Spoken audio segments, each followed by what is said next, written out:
Bom, boa noite a todos, obrigado pela presença. Queria agradecer a instância de Atibaia em prestigiar a gente nesse evento. Na verdade, eu vim aqui com o intuito de fazer uma palestra até muito mais formal e falar muito da WRS. Mas depois da aula que eu acabei tendo do Dr. Mair, eu fiquei até comovido. Não, sim, pela lucidez, pela agilidade,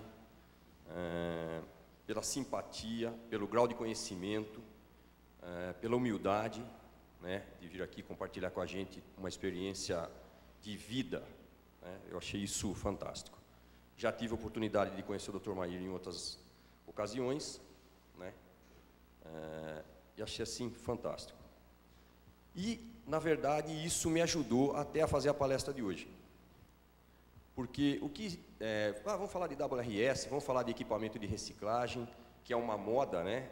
Todo mundo, é uma moda, vamos reciclar, vamos gerar energia, a gente precisa fazer tudo isso. Mas será que isso tudo não é somente uma consciência imediatista? Vindo ao encontro de tudo que o Dr. Mair falou, e não criando uma perspectiva negativa, reciclar, né, mais do que falar de reciclagem, reciclar precisa estar no íntimo da gente. Nós todos precisamos começar a reciclar nas atitudes, né, no conhecimento.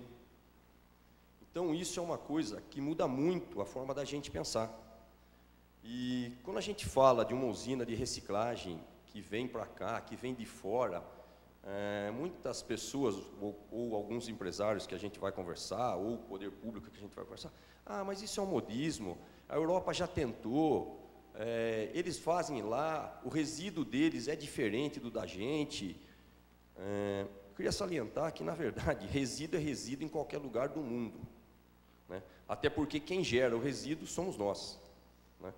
Que acaba ficando atribuído o resíduo à prefeitura ou o município que acaba sendo responsável, tendo a responsabilidade do resíduo, né? Mas quem é o grande gerador de tudo isso somos nós, nossos filhos. Nós precisamos começar a pensar um pouco diferente em reciclagem, né? Como que a gente deve ter a consciência de fazer isso? Bom, baseado nisso, eu vou falar um pouco da nossa empresa. A WRS, ela tem mais de 40 anos no segmento de reciclagem. Os engenheiros antigos criaram alguns modelos que hoje a gente não patrocina mais, porque a gente entendeu que no decorrer do tempo, esse modelo começou a ser benéfico, depois entendeu que ele era mais prejudicial do que benéfico, né? Quando o Dr. Mair citou o caso de trazer uma indústria, essa indústria começar a contaminar, no intuito de, na tentativa da gente reciclar, a gente também está trazendo algumas tecnologias de fora, e eu não estou aqui para criticar nenhuma tecnologia, pelo contrário, eu acho que cada um tem um segmento e implementa aquilo que pode, né, e aquilo que acha que é viável, né.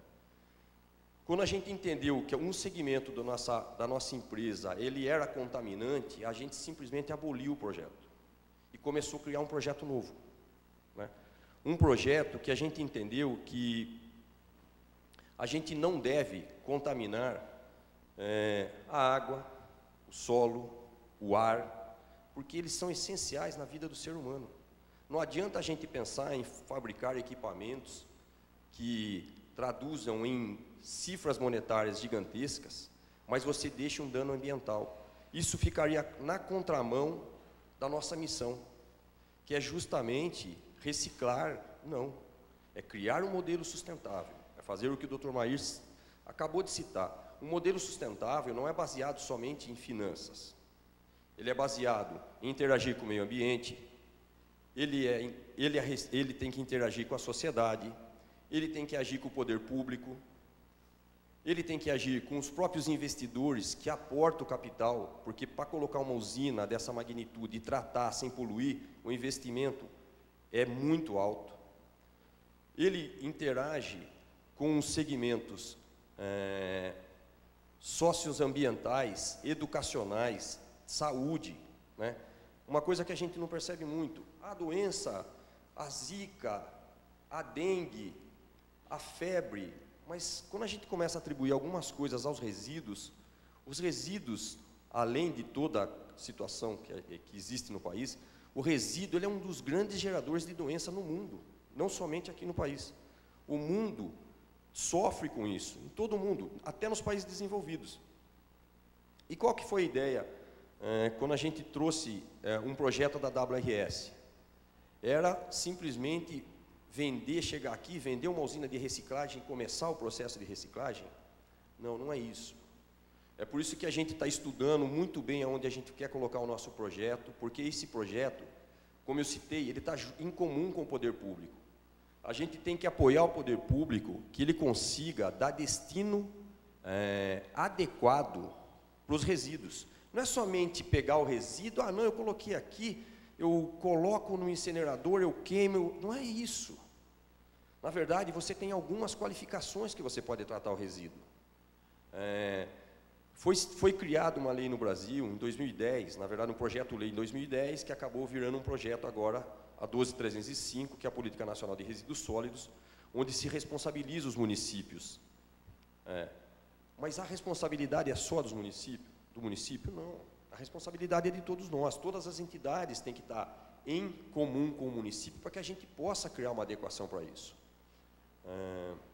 Muita gente acha que investir em tecnologia de ponta é caro, é muito caro. Por que a gente vai investir em tecnologia de ponta se a gente pode comprar uma solução caseira que a gente vai resolver 30%, 40% do problema? Resolver 30%, 40% do problema na saúde, você continua matando 70% de quem está sendo tratado. A gente não pode ter essa visão sobre resíduos. Muita gente pode fazer uma pergunta no final, mas você está aqui porque você quer vender seu produto. Não, a gente não quer vender um produto. No decorrer desse tempo que eu estou na WRS, a gente conseguiu desenvolver um projeto sustentável, que ele tem alguns patamares, além do tratamento de resíduo. Justamente ser sustentável. O que é ser sustentável? É pegar e não poluir realmente o nosso solo, não poluir a água, não poluir o ar, ter eficiência de energia por um método que é natural, não por um método que você transforma uma coisa para gerar energia. Energia, ela já vem do ar, ela é atômica, né? À medida que você transforma por algum processo cinético, alguma coisa assim, você tem geração de energia, né? Por que não aproveitar o uso do próprio sol? Nós, por incrível que pareça, nós somos abençoados por Deus, por ter a quantidade de sol irradiando no nosso teto todo dia. A Europa financiou, subsidiou muita energia solar.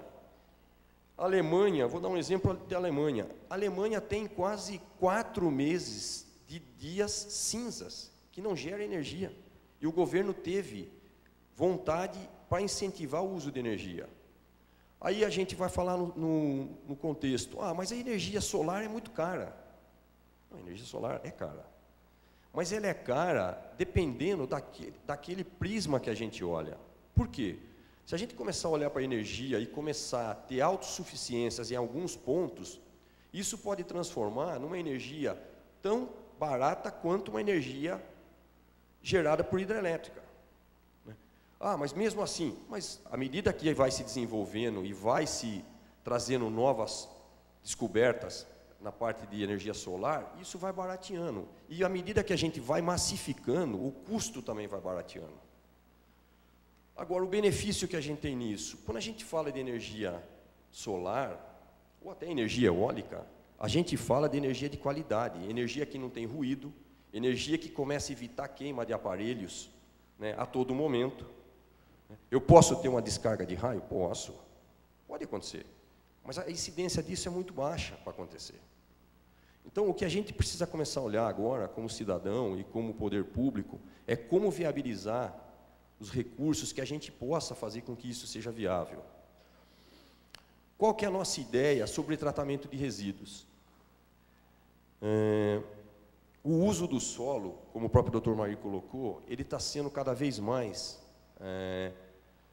disputado ou pela União, ou pelo Estado, ou pelo município. E todo mundo fica tentando regulamentar uma lei para que a gente possa usar isso com senso comum e possa aproveitar. Na verdade, o que a gente precisa parar um pouco é de ser um pouco distrativista, porque a gente já gerou muita coisa. Por que a gente não pode pegar essa parte do resíduo e transformá-las, né? Essa é a ideia do nosso processo de implementação empresarial no Brasil. É trazer um processo de transformação. O que é transformar? É pegar o resíduo de todas as classes que a gente possa e transformar esse resíduo em algum produto que possa ser colocado no ciclo de negócio. O que isso valoriza para a gente? Valoriza muito. Por quê? A gente gera divisas, ajuda o meio ambiente, fomenta o mercado local, traz tributação local, gera emprego, consegue fazer um apoio local para as entidades, porque a gente propõe fazer parceria com as universidades e desenvolvimento de projetos sustentáveis. A gente tem vários benefícios para isso. Aí você vai falar, mas isso tudo é balela, como é que vocês conseguem fazer isso? Na verdade, eu trouxe uma prova aqui, pequena do que a gente tem o potencial para fazer, né? Porque senão teria que andar com uma mala gigantesca. A gente hoje consegue mais ou menos produzir quase 400 produtos com a transformação do resíduo, né?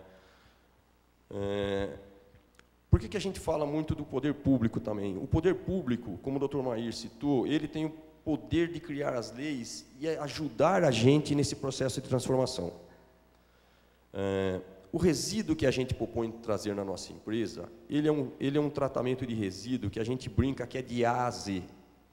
Eu não posso ainda no país fazer uma transformação de resíduos hospitalares, porque existe uma normativa, existem alguns órgãos que eu não consigo simplesmente parar de queimar isso, né?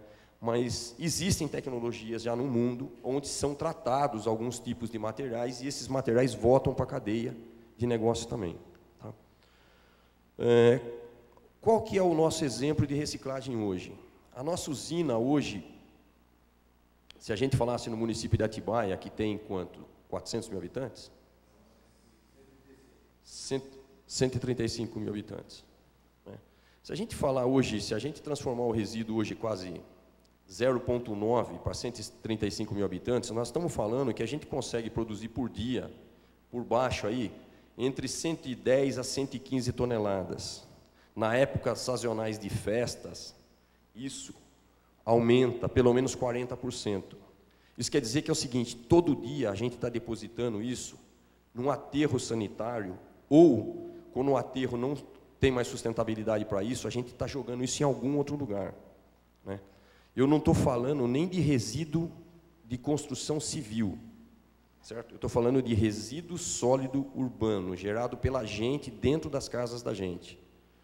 Eu não estou falando dos resíduos das indústrias, porque as indústrias também geram resíduo. Se a gente olhar para isso, há 30 anos atrás, a gente ia comer um lanche, num trailer, né, provavelmente, né? Quanto que se gastava de geração de resíduo para isso? Acho que 80%, 90% orgânico, fora o guardanapinho, porque o prato era de porcelana, o garfo e a faca é de ferro, ou seja, era o papel, né, e o resíduo orgânico de sobra. Hoje, se a gente pega um exemplo industrializado, tudo que a gente pega, os pavinho papel, vem um saco plástico dentro. Pavinho lanche, vem um papel embalado. Para vir esse papel e esse plástico, vem uma outra caixa de proteção para fazer isso. Quer dizer, a gente consegue aumentar muito a quantidade de resíduos e a gente não percebe disso, né? Então, olhar para isso de uma forma sustentável é olhar para isso e falar o seguinte, bom, ao invés de pegar isso simplesmente e jogar isso num lixão ou jogar isso num aterro, por que não pegar isso e criar uma transformação? Muitas pessoas vão falar, mas já existem a cooperativa ou os processos de coleta seletivas. Eu acho essa iniciativa fantástica. O problema disso é que as cooperativas, elas não conseguem tratar do resíduo que elas recebem. Porque não adianta nós, cidadãos, tratar de separar todo o resíduo. Só que isso chega na porta de uma cooperativa, então vamos supor que a gente trate de 50% do resíduo de Atibaia. Vamos falar aí, ou 40%, 50 toneladas por dia a gente está tratando de material reciclado. Que vai lá, que é a PET, que é o papelão, que é a caixa de televisão, né? Que a gente está separando. Vocês acreditam que uma cooperativa onde tem 20 pessoas lá trabalhando consegue processar 50 toneladas por dia? O que você acha que acontece depois de uma semana que essa cooperativa está funcionando? Acontece, primeira coisa, um transtorno, porque onde é instalada uma cooperativa, começa a ter o primeiro problema de saúde, porque começa a ter acúmulos de animais e acúmulo de água. Porque o resíduo não vem puramente limpo, sempre vem com algum resquício de alguma coisa orgânica. E eu não sou contra a cooperativa, pelo contrário, dentro do nosso processo, as cooperativas estão lá. O que a gente acredita não, o que a gente tem certeza disso é que isso precisa ser um processo melhor tratado, um processo com uma tecnologia que consiga tratar disso. Porque senão não adianta a gente ter o trabalho todo de achar que está fazendo a nossa parte, e no final de uma semana, isso daí entrar tudo num caminhão e ir para o aterro sanitário de novo. E, na verdade, se vocês olharem isso para o Brasil, é isso que acontece todos os dias. E a gente, como cidadão, acha que está fazendo a parte da gente. E a gente está fazendo a parte da gente. A gente só não está fazendo a outra parte. Será que esse resíduo final está chegando no lugar que a gente achava que ia chegar? Né? Então, com essa proposta, a gente olhou muito o mercado brasileiro, a gente estudou o mercado brasileiro há 2 anos. A nossa tecnologia lá fora, ela faz um tratamento de resíduo de uma forma diferente daqui do Brasil. Por quê? Porque lá sim, o resíduo é separado de forma íntegra. O orgânico já sai na pia, o papel, papelão, plástico é separado. Então já existe um mercado específico para isso. Olhando para esse mercado, a gente desenvolveu uma tecnologia, né, de ponta, que você não tem mais essa preocupação. Não é que a gente é contra a coleta seletiva, o que tiver de coleta seletiva a gente implementa no processo. Mas você pode trazer todo esse resíduo junto de uma vez só, que ele vai ser tratado e vai ser processado. Como que isso funciona? A gente coloca isso numa fábrica grande. Essa fábrica tem que ter um processamento mínimo de 250 toneladas dia. Por quê? Porque um processo fabril, ela precisa de produção. A nossa fábrica tem todos os tipos de filtros, apesar dela não colocar nenhum processo de queima no nosso processo. Nós não temos processo de queima. Todos os processos dos nossos, eles são baseados em separação. Por diversos anos de estudo, por muito investimento de capital, a gente conseguiu fazer isso. Eu vou passar um vídeo depois para vocês. E quando a gente fala de fazer isso, aí muita gente vai falar, pô, mas então não tem viabilidade de vir para o município um projeto desse. Não tem viabilidade. Quando o Dr. Mair citou aqui atrás, falando o seguinte, eu não coloco uma fábrica poluente no meu município, mas eu fico de olho no meu vizinho. Por que eu não posso pegar eu com o meu resíduo e o meu vizinho e começar a tratar disso? Porque se eu também tratar do meu vizinho, eu começo a gerar menos problema de saúde até no meu município. Porque também se o município vizinho não tem condição e ele não tem um processo de saúde adequado, provavelmente ele vem no nosso município para ser atendido.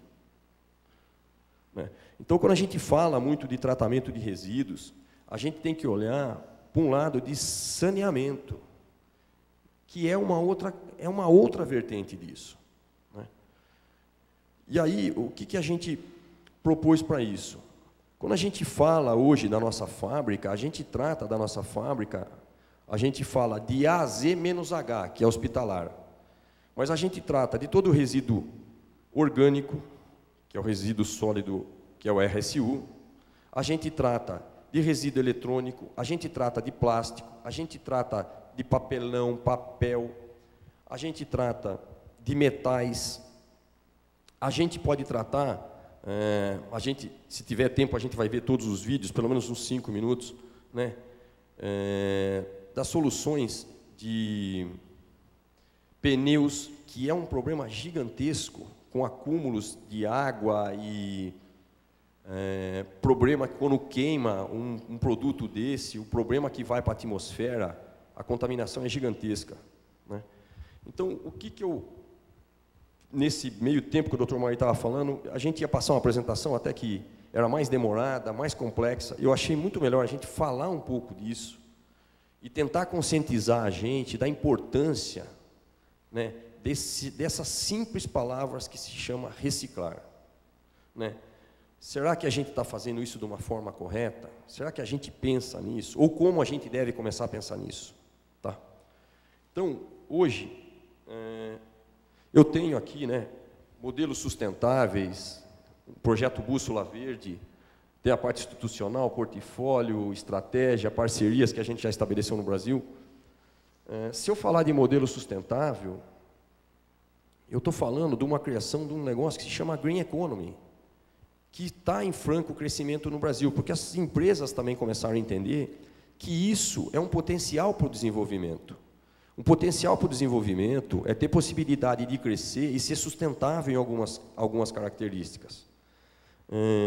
Uma delas é a situação energética. Nós tivemos a sorte, ou o azar, eu procuro, não gosto de ter pensamentos que são negativos, mas a gente teve o azar de não ter o crescimento total, com isso a gente acabou não sofrendo tanto a crise energética. A gente só teve um sofrimento com a crise energética. Bandeira vermelha. Essa aí não salvou ninguém. Ela pegou tantas empresas, pegou a gente, né?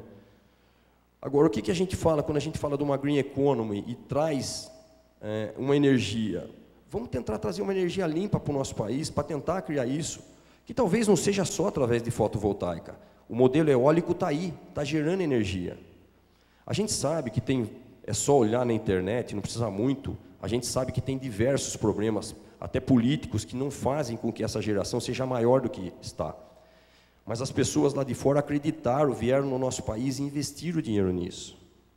Está faltando um bom senso, até dos municípios, talvez, começar a cobrar isso, porque eles também têm benefício. Eu vou falar um pouco de benefício de energia sustentável, energia solar. Quando a gente fala de energia solar, a gente acha que somente eu vou colocar um painelzinho na minha casa e eu vou ter energia para a minha vida inteira lá. Ah, o painel tem 30 anos de vida, 30 anos eu não vou ter que arcar com nada. Não é bem isso. Quando a gente fala de colocar alguns painéis dentro de casa, primeiro a gente tem que comprar alguns painéis que tenham qualidade específica para isso, né? Eu acho que isso tem órgãos de proteção, tem o Inmetro, tem várias coisas que protegem dentro disso. Mas também precisa entender um pouco do modelo, que não é colocar 4 placas em cima de casa que isso está resolvido o problema, né? Porque a geração da energia, ela só ocorre durante o dia. Então, muitos de vocês vão começar a ouvir falar, mas o relógio tem que ser bidirecional. O que é um relógio bidirecional? É um relógio, até peço desculpa, porque algumas pessoas têm um entendimento maior e outras não. Um relógio bidirecional, ele vai começar a permitir para a gente a captar a energia do sol durante o dia. Quando a energia custa caro, por que a energia custa caro durante o dia? Porque as empresas estão funcionando, vários setores dos serviços estão funcionando e a demanda é maior. Então, essa energia ela é cara. Se a gente conseguisse colocar o maior número de painéis dentro das nossas casas, a gente, durante o dia, está onde? No trabalho. A gente está consumindo pouca energia. Aí vai falar, não, mas eu tenho a máquina de lavar, eu tenho o freezer, eu tenho... Essas coisas em si, quando a gente está trabalhando, a gente pode ter a empregada da gente que está lá, mas a demanda de você ficar abrindo e fechando um freezer é muito baixa, então você consome muito menos. E esse excedente no bidirecional, a gente consegue jogar essa energia aonde? Na rede. Com isso, a gente consegue começar a aumentar a quantidade de energia no país. Que parece uma coisa assim, mas eu vou conseguir contribuir com isso? Mas se eu faço um, você faz outro, outro faz outro, começa um investimento gigantesco. né? Se a gente pegar um exemplo, e eu também não estou aqui para fazer crítica ao governo, nem fazer nenhuma restrição, e não quero fazer apoio também, mas se a gente pegar, por exemplo, o investimento que a gente fez em Belo Monte, uma hidrelétrica que está sendo construída há quase 10 anos, né? Quanto que gerou de energia Belo Monte até hoje? 0. Quanto que Belo Monte vai gerar de energia nos próximos 5 anos? Só Deus sabe. Porque o projeto está atrasado, já se gastaram bilhões nesse projeto, e não foram poucos bilhões que se gastaram, e vão se gastar mais alguns bilhões nisso. Se a gente tivesse pegado esse investimento e tivesse trazido fábricas para o Brasil, que a gente conseguisse desenvolver, eu vou falar sobre fazenda solar, eu não estou falando nem de fazendas solares, eu estou falando de produção autônoma. Se a gente tivesse comovido os municípios e tivesse feito um acordo municipal e começasse a tratar de eficiência energética em conjunto com geração de energia limpa, a gente começava a ter uma redução de custo energético onde a gente está e uma geração de energia naquele ponto. Uma usina para instalar hoje, todo mundo vai falar, nossa, mas um kit solar custa muito caro. Por estudos que a gente tem, e isso vem caindo, até porque é o seguinte, um painel solar, quando a gente implementava há 5 ou há 7 anos atrás, a eficiência dele era muito baixa. Porque a energia solar, muito diferente do que a gente imagina, ela foi criada em 1970. Né? A energia solar de geração de energia, eu não estou falando de captação para aquecer a água, como a maioria da gente tem nas casas da gente, não é isso. Se a gente pegar isso e analisar que há 7 anos atrás um painel tinha de eficiência entre 7 a 12% de geração de energia, você fala, nossa, mas não gera nada. A gente conseguiu dobrar quase esse patamar. Hoje um painel médio está gerando mais ou menos 16,8. Alguns painéis já estão gerando 18,5. A previsão para 2016 é que os painéis comecem a gerar 21,3, 21,4. Isso quer dizer o seguinte, cada 1000 megas, cada 4 plaquinhas que eu coloco lá de 250 watts é 1 mega. Se eu estou gerando 20% por hora, quer dizer que é o seguinte, eu capto 1 mega, mas eu gero 200 watts. Tá? Mas se a gente pegar os 200 watts de um monte de gente e começar a colocar, isso gera muitos megas para a gente. Então, se a gente tivesse pegado o dinheiro lá que gastou e tivesse gerado essa energia autônoma para alguns municípios, né, até municípios gargalos, porque não é somente gerar uma PCH ou gerar uma hidrelétrica. Tem um custo que a gente não percebe, mas o custo de transmissão, né, e o custo de geração dessa energia e perda, né, esse é um outro problema. A perda disso que é estimada é muito grande. É baseada quase no mesmo princípio da perda de água. Porque a gente sempre está melhorando os sistemas, mas você sempre tem perda. Agora, se você tem isso localmente, você começa a não ter perda, não é? Porque você não perde isso no meio do caminho, a geração já está dentro da sua casa. E quando você coloca um bidirecional, isso sai da sua casa e volta a que horas? O horário que a gente chega à noite, que é uma energia mais barata, e aonde tem energia de sobra, porque os processos industriais pesados acabaram de produzir, as indústrias de serviço diminuíram. É nesse sentido que a gente fala dos benefícios da energia solar. A gente pode trazer outros benefícios solares? Podemos trazer modelos híbridos. Eu posso criar uma fazenda solar em volta de um município, ou eu posso criar nos tetos de algumas entidades, como prédios públicos, prédios privados, grandes hipermercados. A gente pode começar a gerar esse tipo de coisa. Já existe um movimento trabalhando nisso. O que não existe ainda é uma legislação adequada para que a gente possa colocar tudo isso e ter o benefício total. Isso ainda está meio que, não está engatinhando, mas ainda está se fechando algumas coisas. Tá? Bom, Se a gente falar de uma fazenda solar, mas daí a pessoa fala, nossa, mas eu vou criar uma fazenda, quanta área que eu tenho que degradar, que eu tenho que fazer isso? A ideia de criar fazendas solares, elas são muito popular quando a gente fala isso mais para o Nordeste, mais para aquelas regiões. Por quê? A região Nordeste tem o custo da terra muito barato. Então, não seria justo não seria justo com o meio ambiente você degradar uma área que tem um potencial de produção em algumas regiões e não colocar essa energia num lugar que você tem um agreste, que é um sertão, não tem como você produzir nada lá. Ou o custo de produção nesse lugar é muito caro. Aí a gente vai falar, mas eu posso colocar irrigação. Só que a irrigação tem um custo para levar lá, tem um custo ambiental para levar para lá, tem um impacto que as pessoas olham isso de uma forma muito simplista. Fazer a transposição do São Francisco, no papel ela é linda. Agora, será que o rio comporta toda essa água que o pessoal quer tirar? É só pegar o exemplo do Dr. Mair. O Atibaia foi navegável. Hoje a gente anda do quê? Não anda de canoa, mas anda de barquinho a motor. É nisso que a gente precisa pensar. Então, esses modelos sustentáveis que a gente fala, a gente precisa pensar neles de uma forma um pouco mais racional. Não é somente ir implementar. A gente precisa pensar nisso de uma forma com racionalidade, né?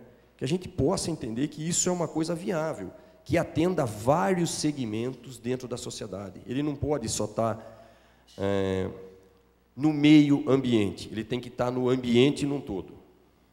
Né? Parece um trocadilho, mas é exatamente isso, porque o ambiente vive do resto da sociedade. Né?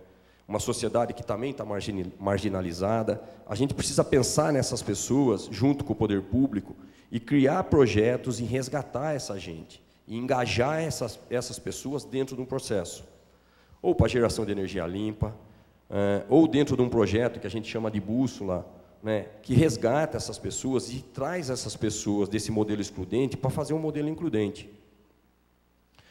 Vocês vão me perguntar isso, mas trazer essas pessoas, você está falando de trazer equipamento de milhões, e como é que você vai pôr esse cara para operar esse equipamento? Não é esse o modelo que tem que ser feito. Porque é o seguinte, ninguém compra um carro zero e dá para o seu filho dirigir que ele não sabe, ele vai bater o seu carro. Na verdade, a gente precisa pegar esse modelo e colocar pessoas que realmente saibam trabalhar. Quando a gente faz isso, a gente faz a primeira fomentação, que as universidades começam a trazer as pessoas treinadas e começa o desenvolvimento. A segunda coisa é que a gente traz para a universidade fomentar, desenvolver uma necessidade de pessoas com algumas habilidades que a gente precisa. Né? Muitas empresas dessas fizeram isso. No Vale do Paraíba, no Rio de Janeiro, na parte do Rio, onde as indústrias automobilísticas foram, elas não foram lá à toa. Elas foram porque a UERJ se instalou uma unidade lá e eles criaram vários projetos em conjuntos para ajudar a trazer desenvolvimento de tecnologia de fora aqui no país. Então, você pode ver lá que lá tem indústria de caminhões, de carros, de tratores. Você pode ver que nos últimos 5 ou 6 anos, a concentração de empresas que estão indo para aquela região é muito maior do que para o resto do país. Por quê? Eles tiveram a sensibilidade de chamar a universidade para dentro da sociedade e não ficar uma entidade separada e falar, em conjunto a gente consegue fazer isso. Então, é nesse modelo que a gente precisa começar a pensar. Eu estou falando isso porque a gente está numa Câmara Municipal, e é a Câmara que ajuda a gente a desenvolver leis que a gente consegue incentivar. Eu não estou falando de criar incentivos proibidos, não é isso. Pelo inverso, como é que a gente pode criar recursos para a gente atrair essas coisas? Como é que a gente faz para ficar dentro da Lei 12.305? Porque dentro da lei, se você lê muito rápido, parece que o resíduo é da cooperativa. E o resíduo não é da cooperativa, o resíduo é do município. O que a gente tem que pensar é como empregar essas pessoas da cooperativa de uma forma decente dentro do trabalho. Porque também a gente não pode ficar culpando as cooperativas de não conseguir processar a coleta seletiva, mas eles não têm condição de processar a coleta seletiva, porque eles não têm infraestrutura, não têm recurso. Quando a gente cria um modelo sustentável, a gente começa a engajar várias coisas dentro dele, que são toda a parte de comércio, toda a parte de indústria, toda a parte sociais, as entidades religiosas, porque isso faz parte de um processo. Quando a gente faz isso, a roda começa a sair da inércia e começa a andar para um outro lado. Então, talvez investir no resíduo, toda a população fale assim, mas eu vou ter que pagar mais uma taxa para fazer isso? Não. Desde que você pague uma taxa e você tenha retorno daquilo que você está fazendo. É isso que a gente precisa começar a pensar. Tá? Para não alongar muito, como é que está o tempo? Está esgotado, né? Na verdade, aqui tem alguma... Eu vou passar depois uns vídeos. Vou passar, acho que agora. Isso daqui é um processo... isso daqui é um conjunto de equipamentos que a gente trabalha para chegar num resultado. Tá?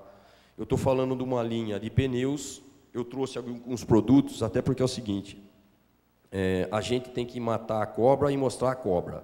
Né? Se a gente mostrar o pau, não resolve. Né? Então, como isso funciona? Isso daqui é uma unidade autônoma de funcionamento, que faz o quê? É uma indústria que a gente começa a criar uma logística para tratamento de pneus, e começa a receber esses pneus e tratar isso de forma adequada. Né? Como isso funciona? Uma indústria autônoma mínima de tratamento de pneus, ela processa mais ou menos 2 toneladas de pneu por hora, a mínima. Nós temos unidade que trata 12 toneladas por hora de pneu. Né? Isso daqui é o processo inicial, onde um pneu chega e ele passa por um processo de separação e de transformação em pedaços menores para evitar o primeiro problema de saúde, que é acúmulo de água. Segundo, se esse processo é muito bem dimensionado dentro do município ou da região que é implementada, eu reduzo uma coisa que se chama frete. O frete para transportar um pneu é muito caro. Então, a gente tem a possibilidade, com unidades móveis da gente, de fazer esse processo de transformação da primeira etapa. Tá? Eu vou passar alguns vídeos para não ficar muito chato, porque senão é máquina rodando, mas é só para ter uma noção de quanto que processa isso, é uma coisa absurda. 1 tonelada de pneu, só para se ter ideia, de carro comum, aro 13, aro 15, a gente está falando mais ou menos de processar 133 pneus por tonelada. Se a máquina mínima faz 2 toneladas por hora, nós estamos falando que a gente processa quase 270 pneus por hora. A gente começa a tirar do meio ambiente essa matéria-prima que está aí contaminando, né? Porque eu não vou nem começar a entrar aqui e fazer tabelinha de reciclagem. Isso aqui é muito... o plástico é 500 anos. Eu não vou falar nisso. A gente sabe que isso é contaminante e tem uma vida útil longa. Né?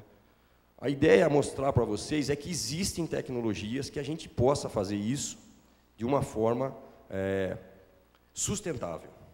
Tá? Na verdade, qual que é o objetivo disso tudo? O objetivo disso tudo, eu posso depois, com calma, passar para vocês, mas, por exemplo, é criar produtos desse jeito. Né? Que eu posso ter tapetes, né? Tapetes dupla face, que, na verdade, ele não é desse tamanho, ele tem 4 vezes esse tamanho, é que a gente corta para andar na mala, porque senão eu precisaria de uma mala gigantesca. Ele tem 2 lados, que você pode escolher, ele não é permeável, ele poderia ser utilizado muito bem em rampas públicas, em prédios, para que evite problemas de queda. Isso aqui é antitrauma, né? Ele tem um poder de anti-chama muito grande. Né? Eu posso criar um piso intertravado, que a gente vai colocando como aqueles bloquetes de cimento, que a gente possa colocar isso ou nas praças, para onde passa veículos ou bicicleta, né? Esse piso aguenta mais ou menos até umas 20 toneladas por centímetro quadrado. Ou eu posso criar um piso muito mais forte. Né? Na verdade, eu vou fazer uma coisa mais curiosa. Né? Só cuidado que tem algumas coisas para vocês sentirem como funciona isso. Né? Eu só preciso que devolvam todos.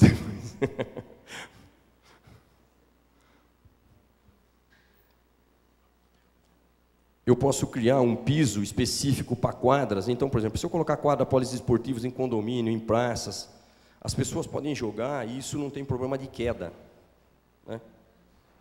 Porque todos são antitrauma e eles têm uma vantagem para isso, né?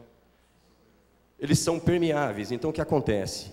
Eu tenho absorção da chuva de forma natural, eu não crio bloqueio natural onde a gente tem alagamento, então a gente ajuda na absorção de água. E tem uma outra coisa nisso que é mais importante. Eles são todos recicláveis. Então, se eu pegar isso aqui volta de novo. Estragou, a gente faz outro. Isso pode ser criado diversos tipos de pneus, né? Que vocês possam, rodinha para carrinho de coleta, de todo tipo de coisa, né? Eu tenho algum tipo de isolante termoacústico. Isso daqui aguenta menos 40 graus de temperatura e mais 60 positivo. E eu, dependendo da espessura, eu posso aguentar até 20 toneladas por centímetro quadrado.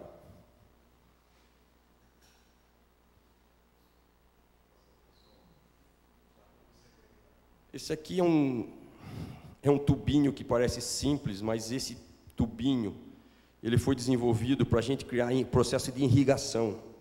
Ao invés da gente ter uma irrigação aérea, onde a gente gasta muito e tem que ficar movimentando baias, se a gente pegar o pneu e criar isso e colocar uma pressão específica de um bar ou alguns bares sobre isso, eu consigo mandar algumas distâncias e fazer irrigação com esse produto, tá? Eu não vou passar, que é muito pequenininho. Isso daqui é um tipo que a gente pode adotar para as escolas, pode ser para a cozinha, pode ser para laboratórios. É uma borracha que pode ter um acabamento em qualquer tipo até esse 4º grau, tá? Eu acho que depois daí seria mais interessante vocês virem aqui, porque começar a passar esse negocinho vai cair. Mas eu tenho o processo para transformação de lata spray. O que faz isso? Hoje as pessoas da cooperativa, elas fazem o quê? Elas pegam aqueles menininhos que estão sem fazer nada e falam assim: Zezinho, senta aqui, ó, fura essa latinha aqui pro tio, porque a gente precisa tirar os componentes que estão na latinha. Só que cada vez que o Zezinho faz isso, ele comete 2 crimes. Primeiro, com a saúde dele, que ele aspira aquele gás de CFC. Segundo, o que ele não consegue aspirar, vai para quem? Para a atmosfera, né? Terceiro, ele dá uma destinação final que ele não aproveita quase nada daquilo, tá? Eu tenho um processo plástico aqui, que é uma peletização em plástico. Depois vocês podem vir aqui, que a gente faz o quê? A gente pega todo o plástico, lava o plástico, seca e inertiza. O que é isso? Eu pego aqueles negocinhos que é chamado de CDR, que é aqueles plasticozinhos que fica tudo sujo de um monte de coisa. Eu separo o orgânico desse negócio, lavo ele e transformo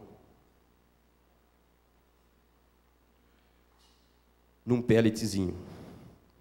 Isso aqui pode ser transformado em diversas coisas. Isso aqui misturado com madeira, eu posso criar uma madeira sintética para residências de vocês, aqui em Atibaia, que tem poder de umidade, eu posso deixar na chuva, eu posso criar quantas coisas a gente tiver imaginação. A gente tem muitos produtos criados com isso, né? Na verdade, eu tenho aqui um processo de geladeira, tá? Então, na nossa linha também vem uma linha para tratar a geladeira, que é a linha branca. Isso daqui é uma das coisas mais contaminantes que tem na geladeira. A gente não trata, mas é o poliuretano. Então, nosso equipamento, eu vou ver se a gente consegue depois passar, primeira coisa que ele faz numa geladeira, ele extrai todo o gás da geladeira e tira esse material de dentro. Então, ele tira esse material, a lataria do material, tá? Ele corta isso e tira a maior quantidade de tinta possível para que o que aconteça? Suje menos a panela no processo de transformação na siderurgia. Isso reduz custo de forno, que é um custo absurdo. E cria umas prolezinhas, bem pequenininha, que é a parte de toda a parte do refrigerador, toda a parte de cobre disso. Isso tudo é revertido em divisas, porque eu estou falando de processos de transformação. Então, eu tenho aqui outras coisas, a gente pode ficar falando diversas coisas. Eu tenho a separação de eletrônico, onde eu separo toda a parte do cabo, do cobre, do alumínio, né?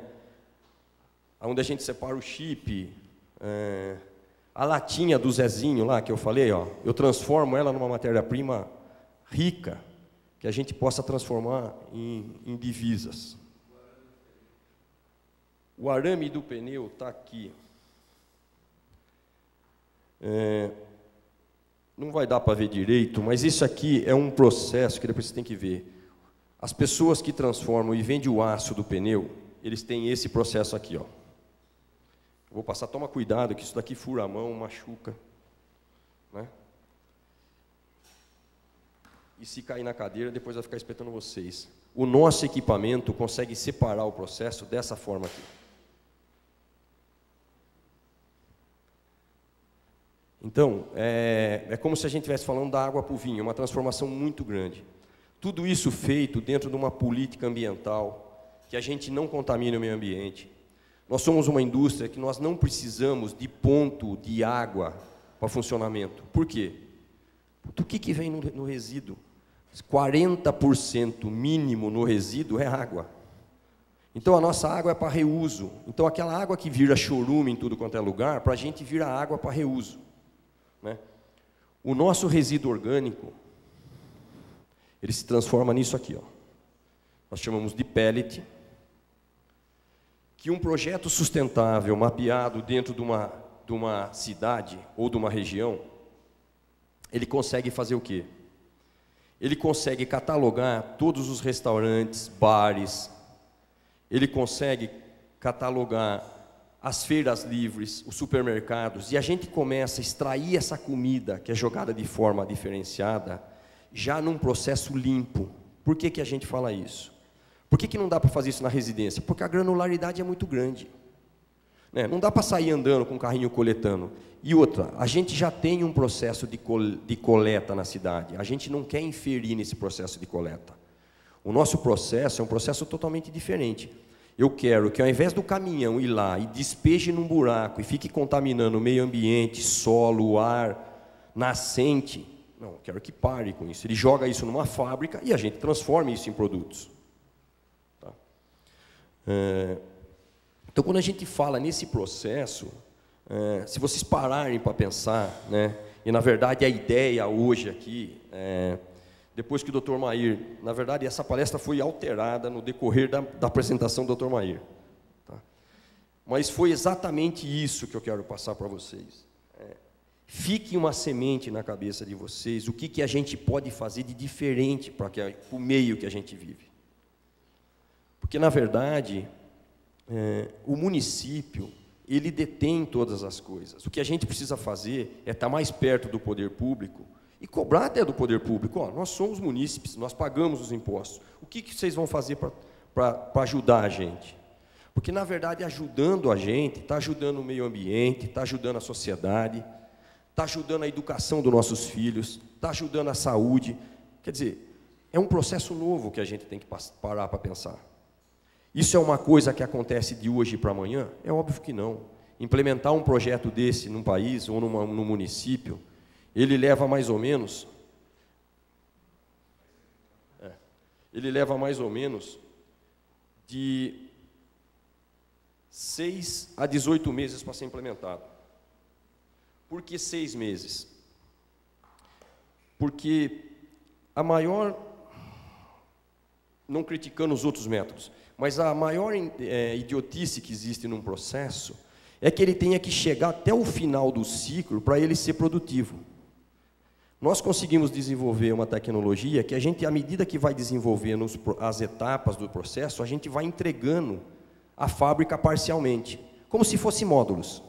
E esses módulos vão criando divisores, e vão criando emprego, vão criando receita, vão criando algumas coisas diferentes daquele modelo tradicional que a gente vinha vindo, que era simplesmente pegar tudo isso, jogar fora e simplesmente acabou.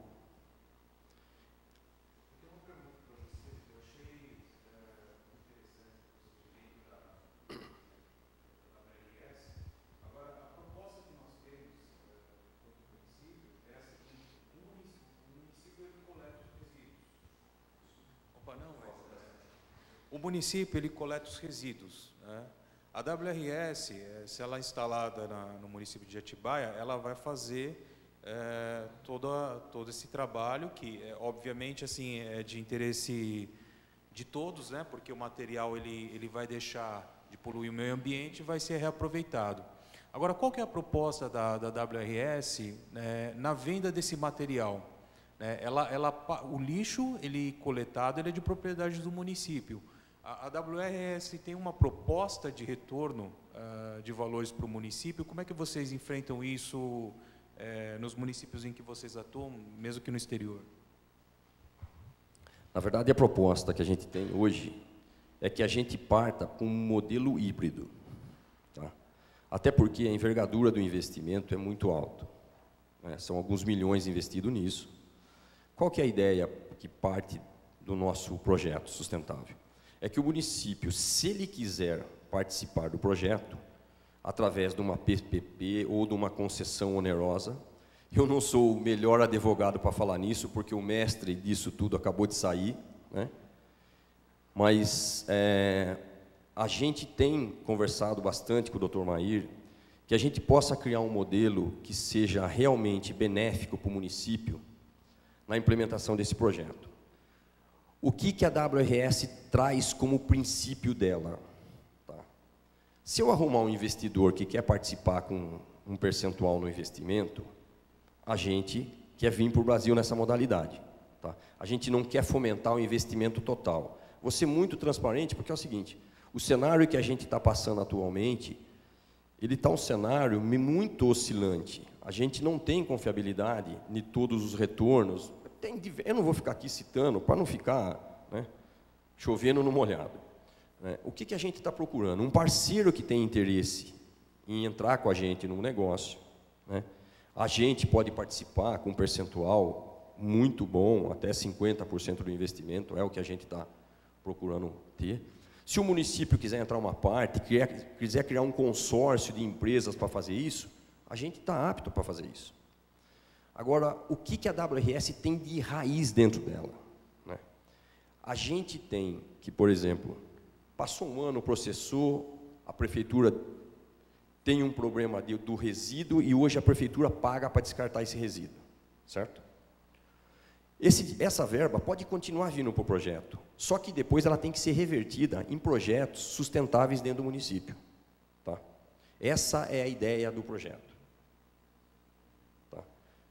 Você fala assim, pô, mas é difícil. Então, isso é um projeto que tem que ser construído, né, ao longo de um processo. Não é uma coisa simples, até porque a envergadura do investimento é alta, mas os benefícios do projeto todos são mapeados para isso. Né? Quando a gente fala de colocar um projeto sustentável, parece que a gente está fugindo do tema de usina de reciclagem, mas não é isso. Nós estamos falando de um processo de sustentabilidade. É um projeto com uma amplitude muito maior e com uma complexidade maior, que só consegue sendo resolvida com duas coisas.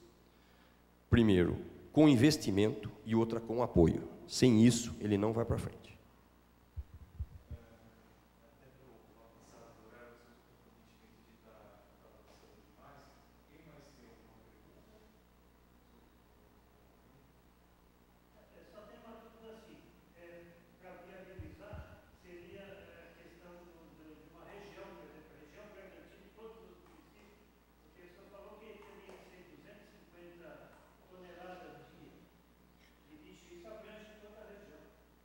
Na verdade, a região de vocês aqui depende de como é que ela está traçada. Por exemplo, se você pegar Bom Jesus Perdões aqui, né?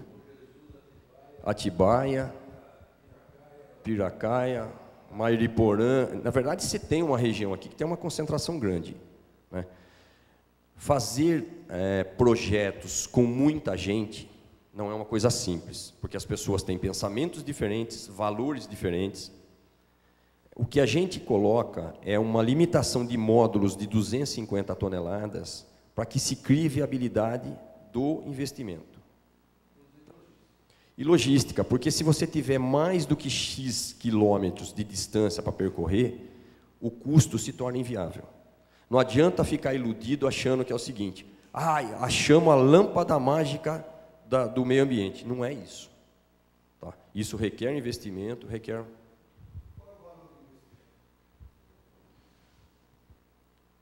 Hoje, uma usina de reciclagem, não com essa variação de câmbio, né?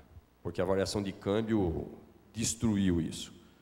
Uma usina hoje de 250 toneladas, ela equivale quase, hoje, assim, mais ou menos uns 200 milhões de investimento. De reais. Não, de reais. Isso, 50 milhões de dólares, isso, desculpa. Eu não entendi, eu entendi 100 milhões de dólares. Eu falei, nossa, não. Né?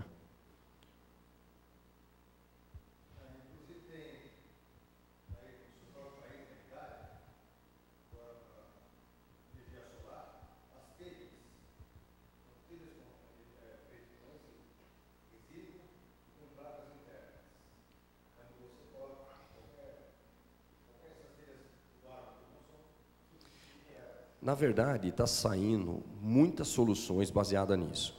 Tá?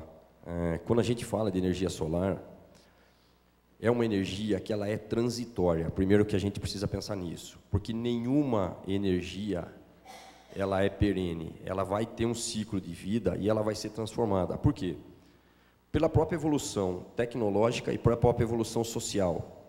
Né? Hoje a gente sabe que criar uma hidrelétrica, o custo ambiental, social e financeiro é gigantesco. Né?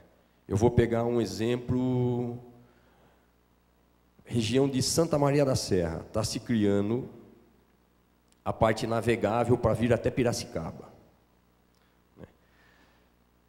Pode-se colocar até uma usina de hidrelétrica no processo. Só que esse processo todo, quantas pessoas são atingidas em volta desse entorno, que vão ter que sair das suas casas, né? Que vão ter que deixar seu habitat, que tem suas tradições. Né? A gente estava falando, um pouco antes, eu estava conversando com o Hugo, das tradições que a gente tem nos lugares. Quando você tira isso de uma região, você simplesmente aniquilou isso. Qual que é o valor disso? Para o Estado pode ser zero, mas para as pessoas que estavam lá, é um valor incomensurável. Né? O investimento ambiental de fazer isso, de você tirar todas as espécies, ou tentar retirar todas as espécies, alagar aquela região, transformar, existe um custo muito alto para isso. Então, as energias, elas vão se trocando em determinado tempo. Né? Pode ser que daqui a pouco todos os carros tenham um teto solar com energia solar, mas a absorção tem que ser maior. Hoje, uma placa, como eu citei lá, uma placa solar, ela tem absorção de 20%. Esse percentual vai aumentando à medida da evolução, do tratamento do silício, de algumas outras tecnologias. Tá?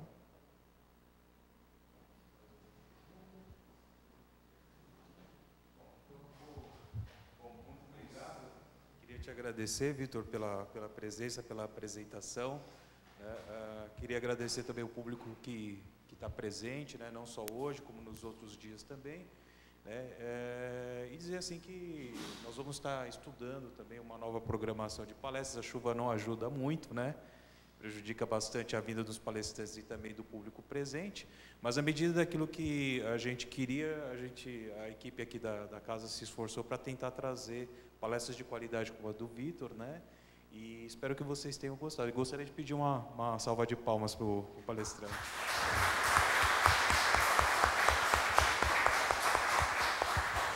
Bom, obrigado a todos vocês, então. Nós vamos encerrando a nossa atividade de hoje e lembrando assim que aqueles que queiram, né, a certificação, né, da presença nas palestras, é só fazer o pedido, pode ser por e-mail mesmo, e nós vamos estar providenciando a expedição. Então, muito obrigado a todos, né, fiquem com Deus.